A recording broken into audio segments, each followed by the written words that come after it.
আসসালামু আলাইকুম। আমি doctor Tanvir Ahmed, Mymensingh medical college. সবাইকে ব্রাদার্স ফ্যাশনের পক্ষ থেকে শুভেচ্ছা অভিনন্দন। তোমাদের 17 তারিখ মেডিকেল ভর্তি পরীক্ষা। এই মেডিকেল ভর্তি পরীক্ষায় তোমাদের মনে একটা কমন প্রশ্ন যে ভাইয়া যে এক্সাম হলে টাইম ম্যানেজমেন্ট কিভাবে করব, বা এক্সাম হলে যেহেতু এটা প্রথম পরীক্ষা, তো এই ক্ষেত্রে একটা ভয় বা ভীতি কাজ করে যে আমি কি টাইমলি সবকিছু করতে পারবো কিনা, বা টাইমলি আমি এক্সামটা দিতে পারবো কিনা। ঠিক আছে, এবার আমার 100টা প্রশ্নের কি মানে দেখার যে সুযোগটা, এটাকে আমার মানে ঠিক মতো হবে কিনা। তো এই নানা প্রশ্নগুলোর আনসারই আমার দেওয়ার চেষ্টা করবো ইনশাল্লাহ। আমি একদম প্রত্যেকটা জায়গায় তোমাদের ইনশাল্লাহ স্ক্রুটিনাইজ করে দেবো।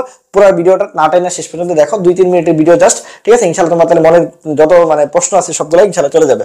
দেখো, এই মেডিকেল পরীক্ষা টাইম ম্যানেজমেন্ট নিয়ে তোমাকে যদি বলি, তোমার প্রশ্ন কয়টা ভাইয়া? আমার প্রশ্ন থাকে 100টা। আমার সময় কয় মিনিট? 60 মিনিট থাকে ভাইয়া। আচ্ছা, এর মধ্যে আমি 2-3 মিনিট বাদ দিব, 2 মিনিট বা 3 মিনিট বা ইভেন তুমি 5 মিনিট পর্যন্ত বাদ দিতে পারো। ঠিক আছে, আমি বলি ধরো তুমি 55 মিনিটের মধ্যে হিসাব করো। আচ্ছা, তাহলে 5 মিনিট যদি বাদ দিই, ওই ক্ষেত্রে পরে হিসাব করতেছি, তাহলে আমার 60 মিনিট যদি আমি বলি আমি সেকেন্ডে কনভার্ট করবো, তাহলে আমার 60 মিনিটে 60 সেকেন্ড দিয়ে গুণ দিলে আমার তাহলে 3600 সেকেন্ড পাচ্ছি। তার মানে পার প্রশ্নে আমি 36 সেকেন্ডের মতো সময় আমি পাচ্ছি।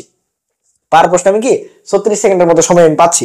আচ্ছা, 36 সেকেন্ডের মধ্যে পারার পর আমি যদি কোনো প্রশ্ন দেখার পর পারি, কোনো প্রশ্ন দেখার পর পারি, আমরা যদি একটা ওয়েবারের বৃত্ত বরাদ করি, যে পরিমাণ ছোট বৃত্ত থাকে, এই বৃত্তটা বরাদ করার জন্য সর্বোচ্চ কেউ যদি ভালোভাবে বৃত্ত বরাদ করে, খুব কেয়ারফুলি বৃত্ত বরাদ করে, তারপরেও তার 5 সেকেন্ডের বেশি সময় লাগার কথা না। মানে 1, 2, 3, 4, 5, এই যে আমি যতটুকু টাইম বললাম এর ভিতরে তুমি কি করতে পারবা? ওয়েমারটা ফিল আপ করতে পারবা। তার মানে এর চেয়ে বেশি সময় তোমার লাগার কথা না। আচ্ছা, তুমি যদি একটা ওয়েমার তুমি ফিল আপ করার জন্য তোমার 5 সেকেন্ড সময় যায়, তার মানে একটা এক্সামের একটা প্রশ্নে তুমি সময় পাবা মানে দেখার জন্য সময় পাবা প্রায় 31 সেকেন্ডের মতো পার প্রশ্নে তুমি কি বলছি 31 সেকেন্ডের মতো সময় পাবা। এক্ষেত্রে তুমি যদি 2 সেকেন্ড বা 3 সেকেন্ড বাদও দাও, 2 বা 3 সেকেন্ড বাদ দাও, 2 সেকেন্ড 3 সেকেন্ড বাদ দাও, মানে তুমি আলটিমেটলি তুমি অ্যাটলিস্ট 28 সেকেন্ডের মতো সময় পাচ্ছ বা 29 সেকেন্ডের মতো সময় পাচ্ছ একটা প্রশ্ন ভালোভাবে দেখার। এখন 2-3 সেকেন্ড কেন বাদ দিতে পারলাম? প্রতি প্রশ্নে যদি তুমি 2 সেকেন্ড বা 3 সেকেন্ড বাদ দাও, তাহলে তোমার এই যে 3 মিনিট যেদিকে কম তুমি মানে নষ্ট হচ্ছে, তোমার স্যাররা যখন সাইন করতে আসবে বা তুমি যখন প্রথমে শুরু করবা, এক্ষেত্রে একটু তুমি স্লো থাকবা, তো সেক্ষেত্রে তোমার হলো 1-2 মিনিট একটু এদিক সেদিক হইতে পারে। সেক্ষেত্রে আমরা ওই যে 2-3 সেকেন্ড কমাই দিছি। তার মানে তুমি কোনো প্রশ্ন দেখার জন্য 28 সেকেন্ড থেকে 29 সেকেন্ড সময় তুমি পাচ্ছ, বা তোমাকে ধরতে গেলে মানে তোমাকে যদি আমি রাউন্ড ফিগারে বলি, তাহলে 30 সেকেন্ডের মতো সময় তুমি পাচ্ছ শুধুমাত্র প্রশ্নটা দেখার জন্য, প্রত্যেক প্রশ্ন দেখার জন্য। ঠিক আছে, এই 30 সেকেন্ড কিন্তু হিউজ একটা সময়। ঠিক আছে, যদি তুমি মানে প্রপারলি ইউজ করো। এখন তুমি যদি এমন করো যে একটা প্রশ্ন তুমি পারতেছো না, ওটার মধ্যে তুমি 3 মিনিট ধরে আটকে আসো, এটা করলে তুমি হলো পরীক্ষাটা খারাপ করে ফেলবা।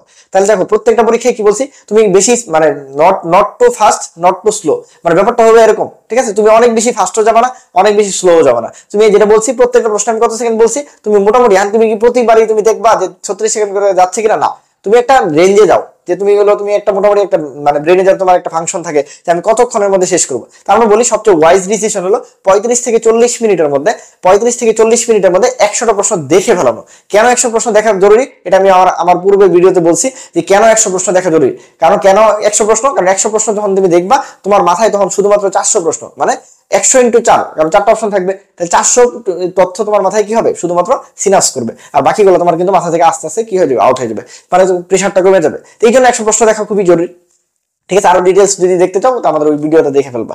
আর সবচেয়ে ইম্পর্টেন্ট যে কথাটা তাহলে বলতেছিলাম, তাহলে দেখো, এই যে তুমি প্রশ্ন যদি 40 মিনিটের মধ্যে বা 35 মিনিটের মধ্যে 100 প্রশ্ন দেখতে পারো, তাহলে বাকি সময়টা তুমি তোমার দ্বিতীয়বার তুমি প্রশ্নগুলো দেখতে পারবা, বা পারলে অনেক সময় তৃতীয়বার প্রশ্ন তুমি দেখতে পারো। এক্ষেত্রে দেখবা প্রথম প্রশ্নটা যে পরিমাণ কঠিন লাগছে, যখন তোমার 100 প্রশ্ন তোমার মাথায় থাকবে, তখন ব্রেনে সিনাপস হওয়ার ব্যাপারটা অনেক বেশি স্ট্রং হয়ে যাবে। আমি সবসময় বলি যে অক্সিপিটাল লোব থেকে ধাক্কা দিয়ে তোমাকে ফ্রন্টাল লোবে নিয়ে আসতে হবে। তো অক্সিপিটাল লোব থেকে ধাক্কা দিয়ে তোমার যখন ফ্রন্টাল লোবে অনেক জিনিস তখন সহজেই চলে আসবে, এবং আমাদের তখন মেমোরিটা খুব ভালো কাজ করবে, তখন সিনাপটা খুব ভালো মতো করবে, আর সিনাপস হলে তোমার কি হবে? তখন মনে হয়ে যাবে। এই জন্য প্রথমবার দেখাতে আমাদের হয়তো বা মনে থাকে না, কিন্তু দ্বিতীয়বার বা তৃতীয়বার দেখার কারণে আমরা অনেক সময় অনেক জিনিস পেরে ফেলি। ঠিক আছে, এই জন্য ব্যাপারটা হলো যেটা বললাম, 40 মিনিটের মধ্যে যদি তুমি শেষ করতে পারো, মোটামুটি ধরে রাখো যে 40 মিনিটের মধ্যে যদি তুমি শেষ করতে পারো, বাকি যে 20 মিনিট সময় আছে, এই 20 মিনিট তুমি তাহলে অনেক কিছু স্ক্রুটিনাইজ করে খুব ভালো ভালো প্রশ্নের আনসার তুমি ইনশাআল্লাহ বের করে ফেলতে পারবা। ঠিক আছে, এই তাহলে মোটামুটি তুমি হলো কি বলছি, প্রতি মানে প্রশ্নে তুমি কিরকম টাইম পাইতেছো, এই জিনিসটা মাথায় রেখে যদি তুমি দাগাও, আমার বিশ্বাস তাহলে তোমার টাইম ম্যানেজমেন্ট নিয়ে কখনোই কি হবে না, ভয় বা ভীতির কারণ হবে না।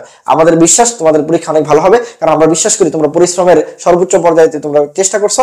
তো আল্লাহ পরিশ্রমীদের কখনোই ব্যর্থ করেন না, পরিশ্রমীরা অবশ্যই সফল হয়। সবার জন্য অনেক অনেক শুভকামনা, সবার সাদায় পূরণ গায়ে জড়ানোর স্বপ্ন পূরণ হোক। আর অবশ্যই আমাদের ব্রাদার্স সলিউশন ইউটিউব চ্যানেলটা সাবস্ক্রাইব করে রাখবা, এবং আমাদের ব্রাদার্স সলিউশন ফেসবুক পেজটা ফলো দিয়ে রাখবা। সবাই ভালো থাকবা। আসসালামু আলাইকুম।